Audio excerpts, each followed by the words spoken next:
자, 우리 오늘 같이 일어서셔서 성경 봉독하도록 하겠습니다.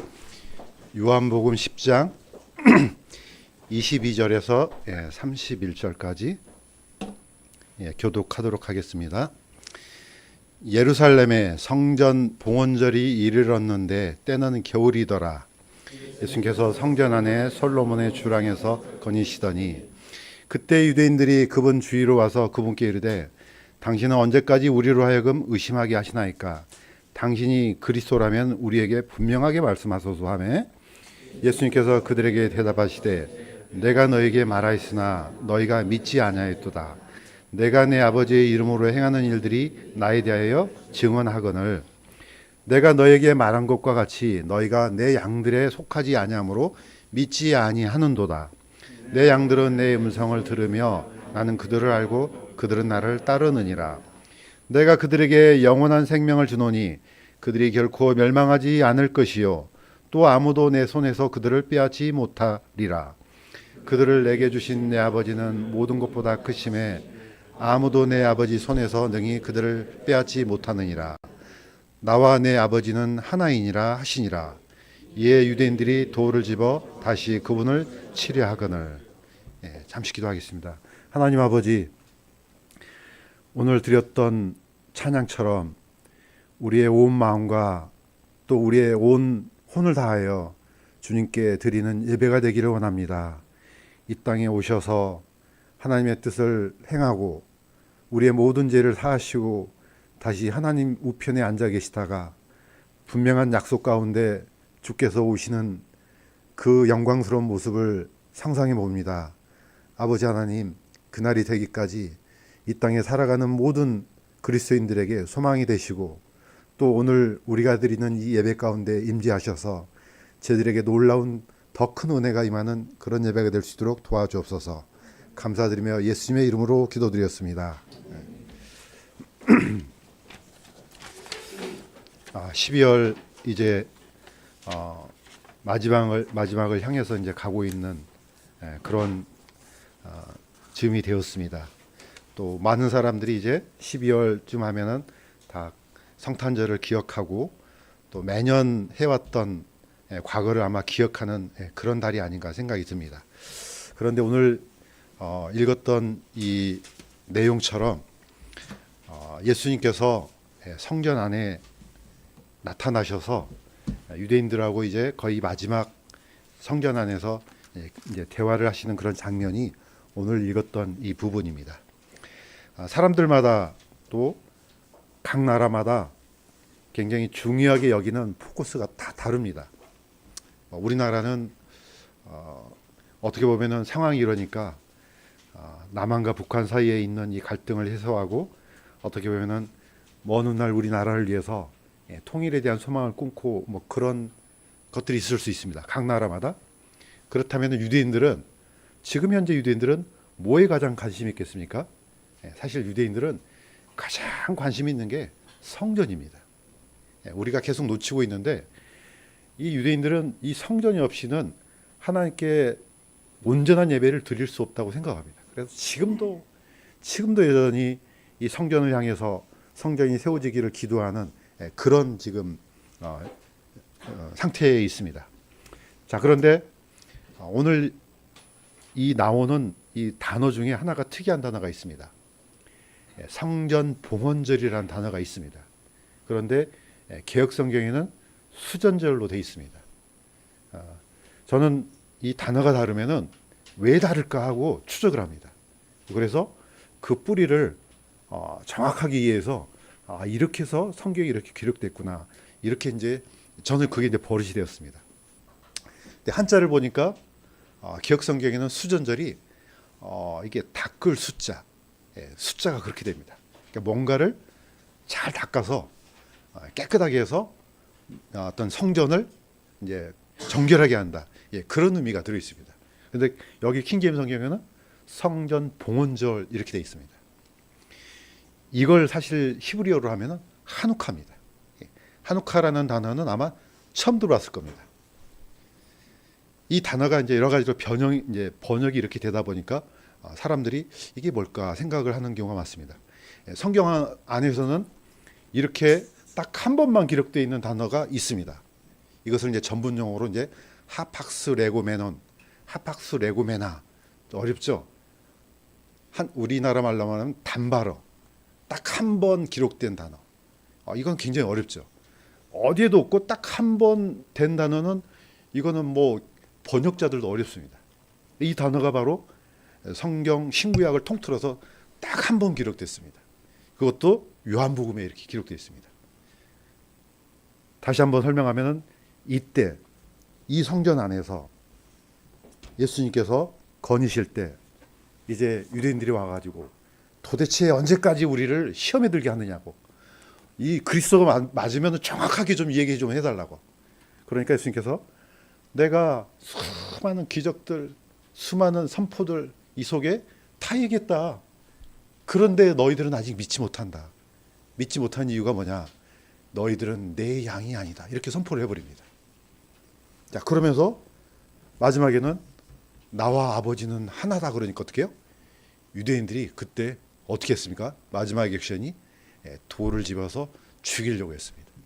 오늘 읽었던 구절들이 이겁니다. 자, 오늘 이 한우카라는 이 유래를 한번 살펴보려면은 사실 아주 몇백 년 전으로 거슬러 올라가야 됩니다. 구약 성경 말라기에서 마태복음 첫 장은요, 딱 한 장 차이예요. 말라기에서 한 장만 넘기면 마태복음이에요. 그런데 말라기부터 마태복음 그 첫 장 사이는요, 무려 장장 400년의 기간이 비어 있습니다. 장수로는 딱 한 장인데 기간은 어마어마한 시간이 비어 있습니다. 그래서 이걸 신구약 중간기 이렇게 합니다. 이 신구약 중간기가 어떤 일이 일어나는지 성경에는 자세히 기록이 안 돼 있습니다. 그러다 보니까 이 안에 수많은 외경들이 쏟아집니다. 유대인들은 하나님께서 대언자를 통해서 말씀을 주시잖아요. 매 시대마다 주셨어요. 그런데 장장 400년 동안 하나님께서 아무 말씀도 안 하세요.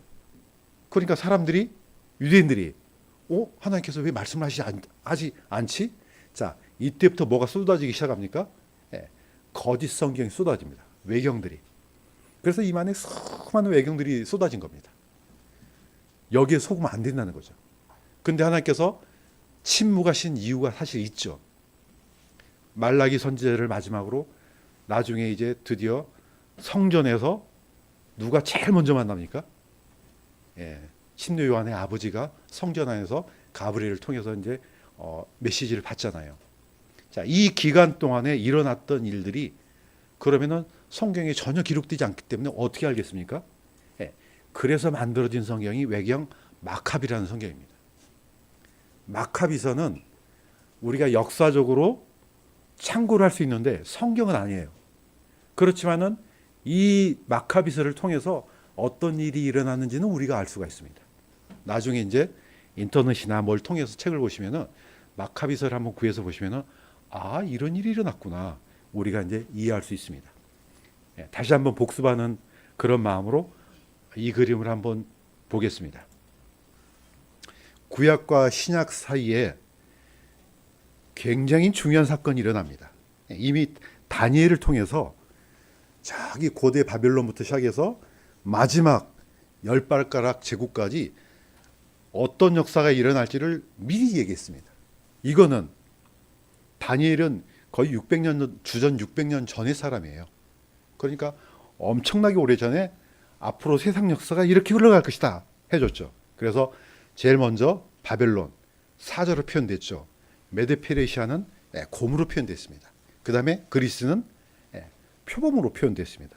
마지막에 이 짐승은, 로마를 가리키는 이 짐승은 아주 무시무시한 짐승으로 표현됐습니다. 사람으로도 하나님께서 이런 역사를 얘기해 주시고 짐승으로도 얘기를 해 주십니다. 그런데 오늘 포인트는 어디입니까? 표범입니다. 이 표범인데 이 표범 자체가 헬라를 상징합니다. 그런데 날개가 몇 개 있습니까? 4개가 달렸죠. 다니엘 7장 6절에 보면 이렇게 돼 있습니다. 2일 뒤에 내가 보니 보라, 다른 짐승 곧 표범과 같은 것이 있는데 그것의 등에는 날짐승의 날개 4이 있었고 머리 4이 있었으며 통치 권세가 그 짐승에게 주어졌더라. 그러니까 표범이 날개가 4개가 달리고 머리가 4개가 납니다. 이게 이제 다니엘이 딱 봤죠. 이거는 나중에 딱 보니까 헬라 제국이 나중에 4개로 분열되구나. 이걸 우리가 알아낼 수 있습니다. 자, 포인트는 이 허리, 배에 해당되는 그리스입니다. 굉장히 중요하죠. 사람도 허리가 다치면 아무 일도 못 하잖아요.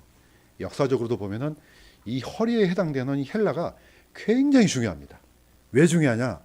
이게 밑에 마지막 10발가락까지 미칩니다. 영향이. 물론 위에서부터 미치지만. 자, 성경 안에는 더 섬세하게 기록되어 있는 게 있습니다. 알렉산더 왕. 성경에는 알렉산더라는 이름은 없습니다. 이름은 없지만은 누가 봐도 이 왕이구나 하는 기록은 있습니다. 자, 이거는 다니엘 8장 20절에서 22절까지입니다. 이건 제가 읽겠습니다. 네가 본 두 뿔 달린 순양은 메디와 페르시아 왕들이요, 거친 순염소는 그리스 왕이며 그의 두 눈 사이에 큰 뿔은 첫째 왕이니라. 이제 그것이 꺾이고 그것 대신에 4개가 일어났은즉 내 왕국이 그 민족으로부터 일어나되 그의 권세만 못하리라. 큰 뿔은 알렉산더입니다. 이 알렉산더가 역사 시간에 많이 배웠잖아요. 드디어 마케도니아를 넘어서 페르시아로 가서 저기 인도 지경까지 삽시간에 세계를 거의 정복하죠. 그런데 이 알렉산더가 죽고 난 이후에 4명의 장군들이 이 나라를 쪼개서 이제 가져가죠. 한 번 더 보겠습니다. 다니엘서 11장은요. 이 헬라 제국이 네 제국으로 쪼개지면서 가장 크게 이스라엘 사이에 두고 있는 남왕국과 북왕국에 대한 기록이 다니엘 11장에 기록이 되어 있습니다. 굉장히 중요한 거죠. 자, 이 제국들을 사이에 끼어서 이스라엘이 어떤 험난한 과정을 겪게 될 것인지가 다니엘 11장에 기록이 되어 있습니다. 한 번 더 읽겠습니다. 또 강한 왕이 일어나서 큰 통치 권세를 가지고 다스리며 자기 뜻대로 행하리라. 알렉산더입니다. 누가 봐도.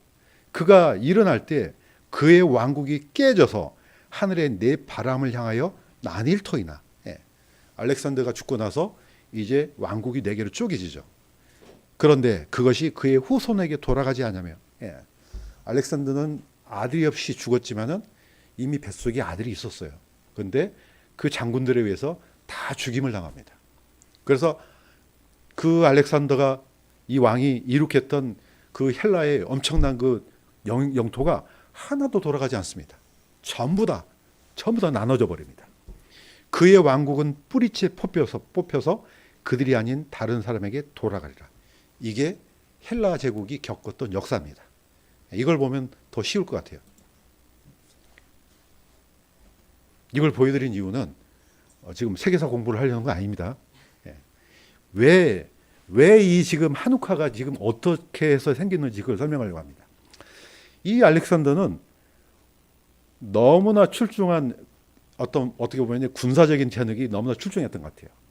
삽시간에 마케도니아를 건너서 아예 페르시아를 싹 쓸고 밑에 있는 이집트까지 전부 다 정복합니다. 자, 이 영토가요, 어디까지 미치느냐? 이 영향이 오늘날까지 미칩니다. 왜냐? 알렉산더는 그냥 영토만을 정복한 게 아니고 자기가 가는 데마다 도시를 만들어서 알렉산드리아는 도시를 만듭니다.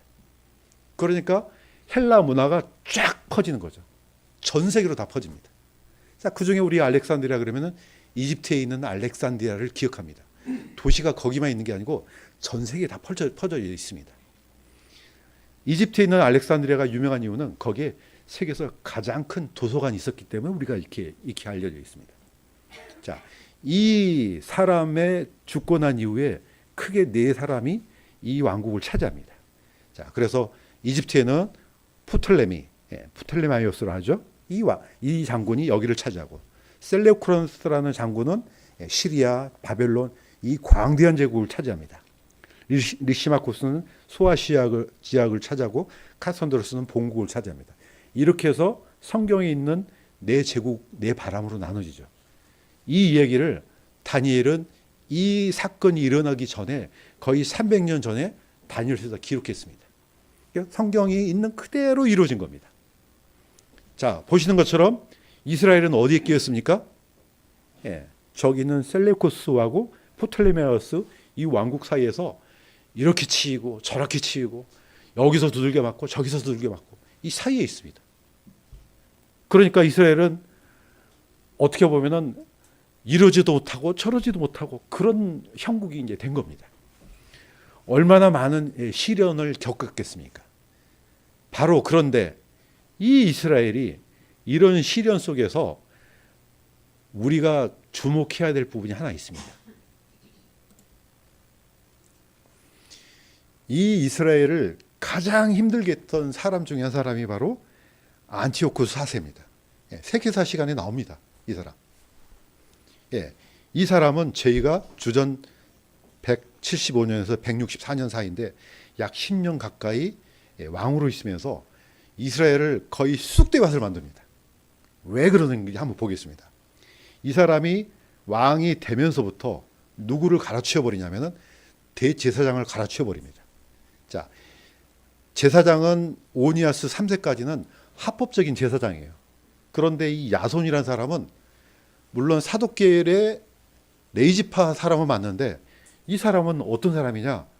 이 대사장직을 저기 안티오코스한테 가가지고 엄청난 돈을 주고 대제사장직을 삽니다. 그러니까 이제 매직이 이루어지는 첫 번째 경우가 됩니다. 자, 뒤에 있는 사람은 메넬라우스라는 사람인데 이 사람은 아예 레지파가 아니에요. 그런데 돈을 더 많이 줍니다. 그래서 돈을 더 많이 주고 대제사장직을 사요. 이게 굉장히 중요한 흐름이에요. 왜 흐름이냐? 오직 대제사장은 레이지파, 솔로몬 시대부터 사독계열의 레이지파 제사장만 될 수가 있거든요. 이때부터 이게 무너지기 시작합니다. 그런데 이것 외에도 이 안티오쿠스 4세는 주전 170년에 이집트를 침공합니다. 침공하면서 다 거의 다 집어삼켰는데 그 알렉산드리아만 삼키지 못하죠. 나중에 퇴각하면서 예루살렘에 와서 분풀이를 합니다. 거의 지성소에 들고 성소에 들어가서 거기에 있는 각종 기물들을 다 부셔버립니다. 이때부터는 유대인들은 힘든 것은 참았는데 이런 일이 일어날 것은 생각지도 못했던 거죠. 자, 그런데 이 사람은 2년 후에 한 번 더 이집트를 점령합니다. 거의 다 점령했는데 이때 로마가 개입하면서 이집트에서 당장 철수하니까 어떻게 해요? 로마의 파워를 실감했던 이 안티오코스 4세가 그냥 울며 겨자 먹기로 군대를 빼고 나갑니다. 자, 나가면서 한 번 더 어디로 올라가야 됩니까? 예루살렘을 거쳐서 올라갑니다. 이때는 여기다가 분풀이를 다 합니다. 드디어 예루살렘에 와서 희생제사 금지, 안식일 금지, 예루살렘 성전을 모독하고 거기 안에 성전 안에다가 제우스 신상을 설치해가지고 여기에다가 절하게 합니다. 이때는 너무 힘들었던 시대죠. 주전 167년에 일어났던 일입니다. 그러니까 어떻습니까? 유대인들 중에 물론 뭐 메시아를 기다리지 않는 사람도 있지만은 이것만큼은 못 참아 하고 드디어 이제 봉기를 일으키기 시작하죠. 이미 이것도 다니엘 8장에 기록이 되어 있습니다. 지금 알렉산더 사후에 바로 한 사람이 일어나서 작은 뿔 하나가 나서 남쪽과 동쪽과도 기쁨의 땅을 향해 힘이 커지더니 그것이 하늘의 군대까지 이리까지 커져서 그 군대의 별들 중에 얼마를 땅에 던지며 그것들을 짓밟았더라. 안티오쿠스 4세에 대한 기록입니다. 자, 이렇게 해서 유대인들이 드디어 이 헬라를 향해서 전쟁을 일으킨 게 바로 마카비 전쟁이죠. 이 전쟁이 성공을 하게 됩니다. 조금 더 얘기를 하면은 제사장, 레이지파 제사장, 이름도 없는 제사장이었어요. 마따디아라는 사람이 드디어 봉기를 하는데 5명의 아들을 데리고 봉기를 합니다.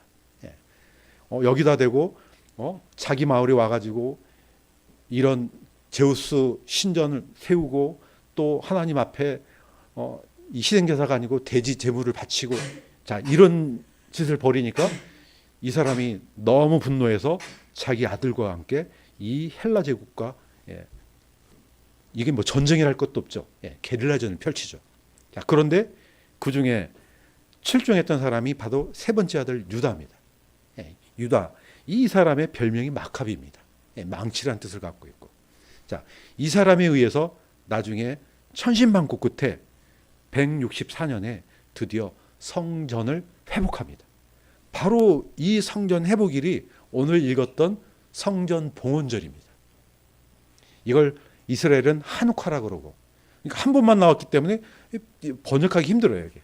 어쨌든 한우카라는 단어가 하나님께 드리다, 바치다, 그런 뜻입니다.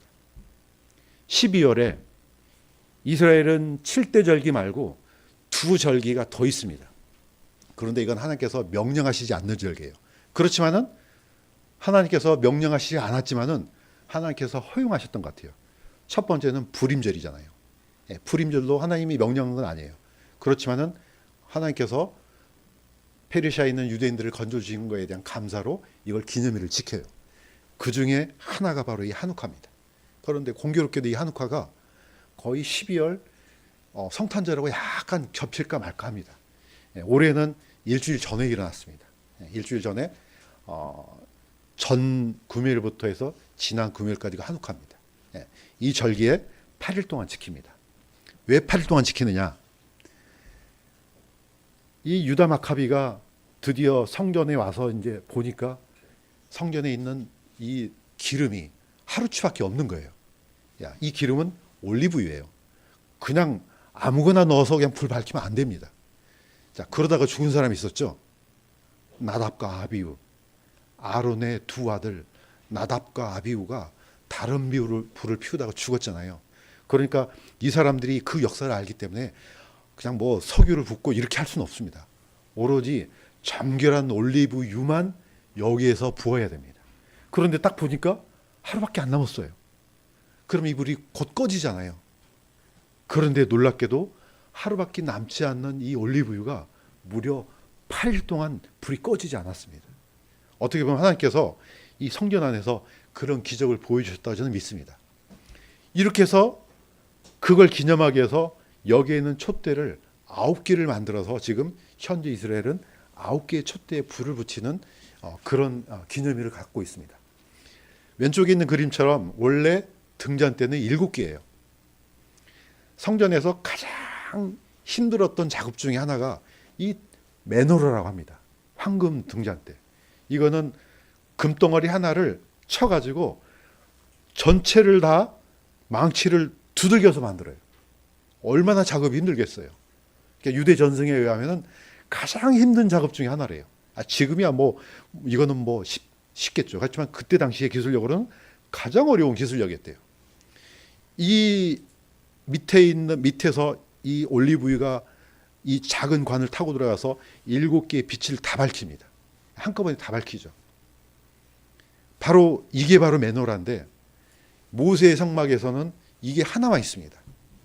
그런데 솔로몬 성전에서는 이 메노라가 10개가 있습니다. 나중에 이제 로마가 이 예루살렘을 무너뜨리고 가는 장면에 보면은 메노라를 짊어지고 가는 장면이 나오거든요. 그러니까 성전 기물이 빼앗겼던 이제 그런 역사가 있었죠. 오늘 이 한우카에 예수님이 성전을 거니셨다는 겁니다. 자, 우리는 구약 성경을 읽을 때 모든 포커스를 예수님한테 맞추면 됩니다. 구약에 있는 모든 것들은요, 다 그림자예요. 그런데 그 그림자를 예수님을 설명하는 도구로 쓰시는 겁니다. 이 모든 것들도 다 예수 그리스도에 대한 진리를 설명하기 위한 그런 과정으로 보면 우리가 쉽게 이해가 됩니다. 자, 그런데 아까 얘기했던 헬라는요, 단순한 제국이 아니고 그 사람들이 가지고 있던 생각들, 문화들, 수많은 거기에 있는 정신들이 다 세상 곳곳에 스며들고 있습니다. 그래서 역사에서는 크게 두 가지를 나누죠. 첫 번째는 헤브라이즘, 두 번째는 헬레니즘. 그 뜻은 단순한 문화가 아닙니다. 두 가지는 쫙 하고 두 개로 나눠집니다. 헤브라이즘은 유일신이죠. 유일한 오로지 하나님만 섬기는 그런 신앙이에요. 그런데 헬레니즘은요, 다 신교예요. 다 신이야. 뭐 너도 나도 신이야. 이미 신관부터도 나눠져요. 심지어는 말하는 것에부터 차이가 납니다. 저는 이제 이걸 어떻게 알았느냐, 히브리어를 하다 보니까 히브리어에는 정확하게 남자와 여자 성이 구별되어 있습니다. 남성, 여성. 그런데 헬라어는 남성, 여성, 중성도 있어요. 나는 너를 사랑해. 이 단어 속에서는 우리가 누가 누구를 사랑하는지 모릅니다. 그런데 히브리어는요, 남자가 여자를 사랑하는지, 남자가 남자를 사랑하는지, 여자가 남자를 사랑하는지, 여자가 여자를 사랑하는지가 정확하게 구별됩니다. 아니, 오해보타 그러면은 나는 너를 사랑해 그러면은 아버지가 아들을 사랑할 때 쓰는 말이 되고, 아니면 아버지가 딸을 사랑할 때 하는 말이 되고, 어머니가 딸을 사랑할 때, 어머니가 아들을 사랑할 때 말이 정확하게 나눠집니다. 그런데 이렇게 정확하게 구별된 바로 히브리어가, 헤브라이즘이 지금 어떻습니까? 헬레니즘에 완전히 잠식당하고 있습니다. 이 그림을 한번 보세요. 이거는 올림픽 때 불을 어디서 갖고 옵니까? 예, 헬라 신전에서 갖고 와요. 헬라 신전에서 이 불을 갖고 와가지고 전 세계를 다니면서 올림픽 봉화를 합니다. 우리는 단순히 경기를 보지만은 이 이면의 가장 밑바닥에 무엇이 흐르고 있는지는 우리가 알아야 됩니다. 이 밑에 접에는 누가 있습니까? 헬라 신이 있습니다. 하나님이 아니에요. 이 생각들이, 이 사상, 이 철학들이 전 세계에 다 퍼져 있습니다. 이게 점점점 어디로 왔습니까? 가장 이스라엘 민족 가운데 이 성전을 가장 힘들게 했던 이 나라가 사실 헬라입니다. 이 헬라가 아주 깊숙하게 파고 들어왔습니다. 제사장이 무너지기 시작했잖아요. 물론 유대인들이 무너뜨리기 시작했지만은 그 핵심적인 사람은 누굽니까? 안티오쿠 4세입니다. 이때부터 그 엄격한 레이지파 제사장의 자격이 무너지기 시작합니다. 성경에서는 항상 포커스가 어디입니까? 성전이에요. 성전 중에서 레이지파. 이 지파가 무너지면은 이스라엘 전체가 가망이 없는 겁니다. 이스라엘 엠블럼에는 이 메노라가 새겨져 있습니다. 예. 이걸 엠블럼을 뭐라고 하죠? 국장이라 해야 되나요? 문장. 자, 이건 이스라엘 상징하는 국기입니다. 자, 그런데 가운데 바로 이 메노라 등잔대가 있습니다. 예. 온 세상을 밝히는, 하나님의 불을 밝히는 이스라엘을 상징합니다. 그런데 어떻습니까? 지금은 거꾸로, 거의 거꾸로 됐습니다. 이 요한복음 8장 10절에 예수님께서 이 말씀을 하신 배경이 있습니다.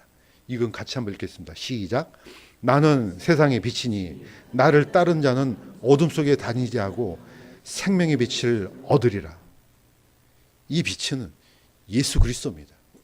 성전 안에 밝혔던 이 메노라의 빛은 전부 다 예수님을 향해 있습니다. 그분을 향해 설명을 하고 있는 겁니다. 예수님께서 오셔서 나는 세상의 빛이다. 이제 그 빛에 속한 사람은 이렇게 됩니다. 이것도 한번 두 번째 것도 같이 한번 읽겠습니다. 시작.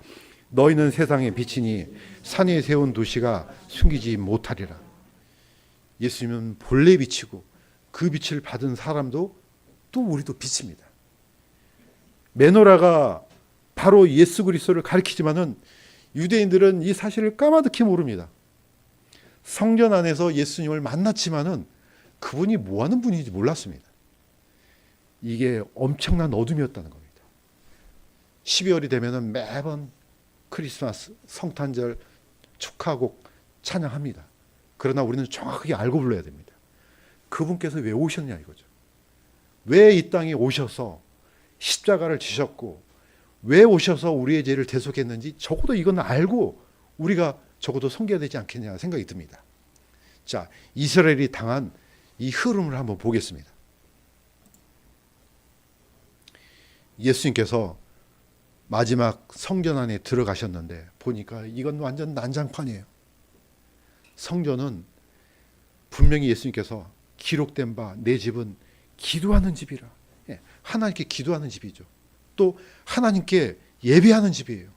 그런데 너희가 그것을 강도의 소굴로 만들었도다. 성전은 단순한 집이 아니고 이스라엘에서는요, 정치, 경제, 문화 모든 포커스가 다 성전에 모아집니다. 왜 성전에 모아지는데 왜 이 사람들이 그렇게까지 이 대사장직을 돈으로 사면서까지 얻으려고 합니까? 이게 뭐라고? 이게 뭐라고 막 그 어마어마한 돈을 주면서 이걸 살려고 합니까? 대제사장이 되잖아요. 그러면 성전 안에서 일어나는 모든 정치에 또는 경제에 막강한 영향력을 미칩니다. 거기에서 들어오는 돈이 뭡니까? 반세길입니다. 성전세를 위해서는 1년에 반드시 반세기를 드려야 돼요. 이게 율법입니다. 하나님께서는 이 반세기를 가지고 성전 운영하는 그런 자금으로 만들었습니다. 그런데 한 오늘날로 말하면 5만에서 한 10만 원 정도, 뭐 많으면 많고 적으면 적은 돈인데 이 돈이 전 세계 유대인들이 다 성전세를 냅니다. 그러면 돈이 얼마나 많겠습니까? 어마어마한 돈이 몰리겠죠. 그런데 거기에 다른 나라 돈이 왔을 때 그냥 내면 안 되고 반드시 유대인의 세겔로 바꿔서 내야 되죠. 그러니까 환전상이 어디로 들어옵니까? 성전 안으로 들어오죠. 성전 안에 들어와서 어마어마한 이자를 붙여갖고, 그러니까 어떻게 환전하면서 돈을 붙여서 먹겠죠. 그 다음에 1년에 3번씩 와서 희생제사를 드리는데 그 먼 곳에서 재물을 갖고 올 수는 없잖아요. 자, 어디서 삽니까? 성전 그 안에서 재물을 사는 거죠. 그러니까 모든 장사가 어디서 이루어집니까? 성전 안에서 이루어지는 거죠. 성전이 완전히 썩어버리는 겁니다. 예수님께서 이렇게 얘기하셨습니다. 예루살렘은 이방인의 때가 찰 때까지 이방인들에게 짓밟히리라. 지금 보시고 있는 이 장면은요, 솔로몬 성전터입니다. 누굽니까? 유대인들이 아닙니다. 모슬렘들이에요. 저 위에 멀리 보이는 오마르 사원이 있잖아요. 바로 지금 기자가 찍은 이쪽에는 알락사 사원이 있습니다. 지금 현재 이스라엘과 하마스 전쟁, 무슨 전쟁입니까? 이 바로 하마스가 일으켰던 이 전쟁명 단체가 알락사 홍수 작전입니다. 이곳을 바로 이슈화 시켜갖고 전 이슬람을 뭡니까? 다 끌어모아서 지금 이스라엘 쓸어버리려고 했던 전쟁이 바로 이 전쟁이에요. 이 전쟁, 바로 이 오마르 사원과 알락사 사원 사이가 바로 솔로몬 성전터입니다. 그 옛날 하나님께 예배드렸던 그 장소에 지금 무슬림들이 어디를 향해서 기도하고 있습니까? 메카를 향해서 다 절하고 있습니다. 이 장면이에요. 그러니까 하나님께서 보실 때는 이게 어떤 장면이요? 이건 기가 막힐 일이에요. 이게 지금 이 시대가 바로 그런 시대입니다. 하나님께서 이 시대에 지금 이러한 기막힌 일이 일어나는 이 장면을 언제까지 보고 있을 겁니까? 저는 믿기로는 곧 있을 거라고 생각돼요. 그렇다면 우리는 뭐 해야 되느냐? 또 하나님께서 원하시는 진정한 예배는 뭐고, 진정한 성전은 뭔가, 이거 한번 쫓아가 보도록 하겠습니다. 참된 성전, 예수님께서는 분명히 이렇게 말씀하셨습니다. 이 성전을 헐라 사흘 만에 내가 그것을 이렇게 세우리라 하시니, 유대인들이 이 성전을 짓는데 46년이 걸렸는데 네가 그것을 사흘 안에 세우겠느냐? 예수님은 성전인 자기 몸을 가리켜 말씀하셨더라. 사람들은 건물 다 보잖아요. 아, 얼마나 멋있어요? 예수님께서 이 건물 보느냐? 다 무너진다. 그래서 역사적으로 AD 70년 로마에 의해서 돌 하나 남기지 않고 다 무너졌습니다. 왜 무너졌습니까? 더 이상 쓸모가 없습니다. 거기서는 하나님께 예배가 드려질 수가 없는 데입니다. 예수님은 진정한 성전을 보여주셨습니다. 그분이 바로 예수님이에요. 이분이 와요 진짜 성전이다. 자, 그 성전 이 성전 봉헌절에 예수님께서 하신 말씀이 이겁니다. 나와 내 아버지는 하나니라. 이게 왜 중요합니까? 많은 사람들이, 심지어는 유대인들도 하나님을 믿어요. 그렇지만은 정말로 믿기 힘든 분은 누구냐? 바로 예수님이에요. 왜 힘드냐? 지금까지 일어났던 모든 논쟁의 중심에는 예수님이 있는데 왜 이분이 하나님이냐 아니냐 이걸로 싸웁니다. 우리는 너무나 쉽게 예수님은 완전한 하나님이요 완전한 사람으로 믿잖아요. 이게 믿기가 너무 힘든 거예요. 유대인들은. 이 말을 하자마자 유대인들은 돌을 집었습니다. 신성모독이라고. 도마도 이건 믿기가 힘들었어요. 사도 도마도 이게 맞나? 다른 사람들은 부활하신 예수님을 다 봤지만은 도마는 이 맞나? 내가 보지 않고서는 내가 믿지 못하겠어. 예수님께서 부활하신 이후 도마한테 나타났습니다. 네 손가락으로 이리 내밀고 네 두 손을 보며 또 네 손을 이리 내밀어 내 옆구리에 넣으라. 그리고 믿음 없는 자가 되지 말고 믿는 자가 되라. 마지막에 이렇게 도마가 고백했습니다. 나의 주시며 나의 하나님이시니라. 도마는 이때서야 예수 그리스도를 하나님으로 고백했습니다. 이분은 진실로 하나님이십니다. 우리가 만약에 예수 그리스도를 하나님으로 믿지 않는다면요, 우리가 예배드리는 대상이 바뀌어버립니다. 요하증인들은 지금도 예수님을 피조물로 봅니다. 그 사람들은 우상숭배하는 거예요. 그러면 우리의 숭배의 대상은 하나님이어야만 됩니다. 예수님이 하나님이어야만 우리를 위한 속죄제물이 퍼펙트한 겁니다. 그분이 하나님이기 때문에 죽음을 이기시고 살아나신 겁니다. 만약에 예수님이 하나님이 아니면 우리의 모든 신앙은 다 깨져버립니다. 그 중요한 것을 바로 이 성전 봉헌절에 이 말씀을 하신 겁니다. 자, 이제 거의 마무리하겠습니다. 그러면 참된 예배는 어떻게 일어나느냐? 예수님께서 요한복음 4장에 이렇게 얘기했습니다. 여자여, 내 말을 믿으라. 사마리아 우물가의 여인입니다. 이 여인은 예배는 저기 예루살렘에 가서 드려야 된다고 우리는 믿고 있는데요. 그런데 우리는 이 산에서 지금 예배를 드려요. 그리심상이죠. 예수님께서 드디어 이렇게 하십니다. 참되게 경배하는 자들이 영과 진리로 아버지께 경배할 때가 오나니 곧 지금이라. 이는 아버지께서 자기에게 그렇게 경배하는 자들을 찾으시기 때문이라. 하나님은 영이시니 그분께 경배하는 자들이 반드시 영과 진리로 그분께 경배할지니라. 성전이 바뀐 겁니다. 옛날에 예루살렘 성전 다 없어졌습니다. 유대인들은 예배도 못 드립니다. 그러나 우리는 드립니다. 왜냐? 예수 그리스도 안에 있기 때문에 가능한 겁니다. 예수님께서 마지막 말씀을 하셨습니다. 마지막으로 이렇게 하셨습니다. 이건 같이 한번 읽겠습니다. 시작. 예수님께서 그에게 이르시되 내가 곧 길이요 진리요 생명이니 나를 통하지 않고선 아무도 아버지께 오지 못하느니라. 하누카를 우리가 기억하면서 왜 예수님께서 이 절기에 성전에 나타나셔서 나와 아버지는 하나라고 이렇게 얘기하셨습니까? 바로 예수님이 진정한 성전이에요. 바로 그분이 진정한 제물이에요. 바로 그분이 진정한 평화라는 것을 선포하신 겁니다.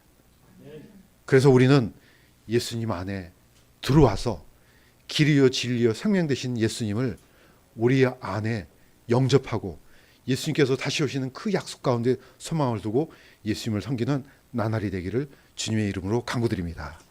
기도하겠습니다. 하나님 아버지, 여전히 눈이 가리워서 예수 그리스도를 그 메시아를 알아보지 못했던 지금 이 유대인들과 같은 사람들이 또 얼마나 많이 있습니까? 또 이 세상 속에 이 세상 가운데 오늘 현재도 교회에 나간다고 하지만은 이 예수님을 알아보지 못한 사람들이 또 얼마나 많습니까? 그러나 우리는 참으로 복되게도 이 예수 그리스도를 메시아로 영접하고 또 참 성전이요 참 예배자가 되신 이 예수님을 알게 하시니 참으로 감사드립니다. 주님 오시는 그날까지 이 놀라운 은혜를 우리 마음에